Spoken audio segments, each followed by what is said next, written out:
Welcome to మనం TV. నేను వలి. ఇక్కడ మీరు చూస్తున్నారు లేడీ ఫర్ రెంట్, అంటే అద్దెకు భార్య.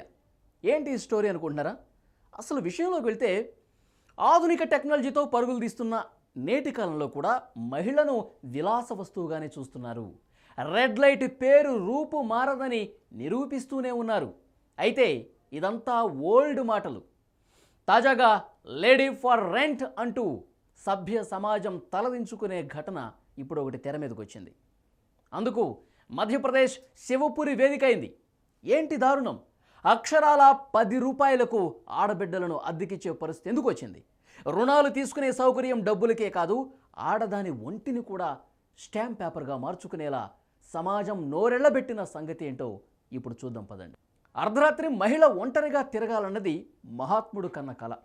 మారిన కాలం మాటున ఓవైపు మహిళా రిజర్వేషన్ల నినాదాలు, మరోవైపు మహిళా సాధికారత.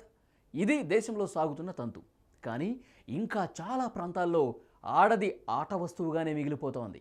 సంతలో పశువుల్ని అమ్మినట్టు ముక్కు పచ్చలారని అమ్మాయిల్ని, ఆడవారిని అద్దెకు తీసుకుంటున్నారు.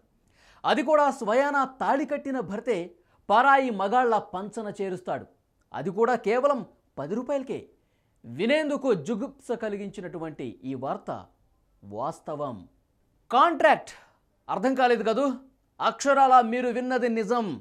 సుఖాన్ని అందించడం కోసం స్టాంప్ పేపర్ అగ్రిమెంట్తో పరాయి మగాడికి అక్కడి ఆడవారు సుఖాన్ని అందిస్తారు. భర్తే స్వయంగా ఇందులో ఎంటర్ అవుతారు. దగ్గరుండి తన భార్యను కాంట్రాక్ట్ తీసుకున్న వ్యక్తితో పంపిస్తాడు. ఇందుకోసం 10 నుంచి 100 స్టాంప్ పేపర్ల మీద ఒప్పందం చేసుకుంటారు. కాంట్రాక్ట్ పీరియడ్ అయిపోయాక ఆ ఇల్లాల మీద ఓనర్షిప్ అనేది మళ్ళీ ఎవరైతే ఎక్కువ డబ్బు చెల్లిస్తారో వాళ్ళకి వెళ్ళిపోతుంది. లేదా అంతకుముందు అద్దెకు తీసుకున్న వ్యక్తే కాంట్రాక్ట్ని రెన్యువల్ చేసుకోవచ్చు అన్నమాట. ఆ సమయంలో ఆమెతోనే కొనసాగాలంటే అదనంగా మరికొంత డబ్బు చెల్లించాల్సి ఉంటుంది.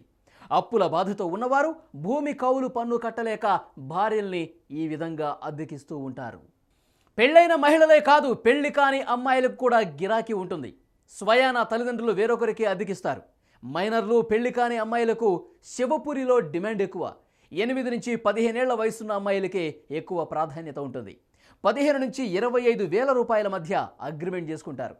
మంచి ధర పలికితే అమ్మాయి తాలూకా వారు కూడా సంతోషంగా ఒప్పుకుంటారు.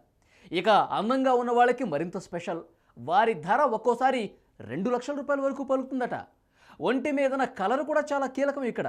గతంలో ఎన్నిసార్లు స్టాంప్ పేపర్ రాసుకున్నారని వాకపు చేసి మరీ ఈ విధంగా బుక్ చేసుకుంటారట.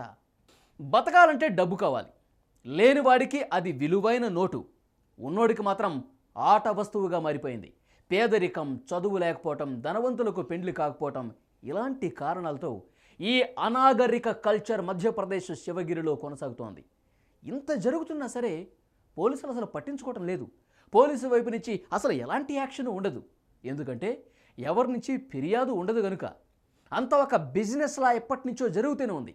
ప్రభుత్వాలు మారుతున్నప్పటికీ కూడా ఆడది విలాస వస్తువుగానే చూస్తున్నారు. బహిరంగ విషయమైన ప్రజాప్రతినిధులు కూడా పట్టించుకోరు. పాలకులు దృష్టి పెట్టరు. వాహనాలు, భవనాలు కాదు, అద్దెకు మేము దొరుకుతామంటున్న అమాయక అమ్మాయిల జీవనం ఇక మారేది ఎప్పుడు అంటూ ఈ విషయం పూర్తిగా ప్రశ్నార్థకంగా అక్కడ మారిపోయిన పరిస్థితి ఉంది.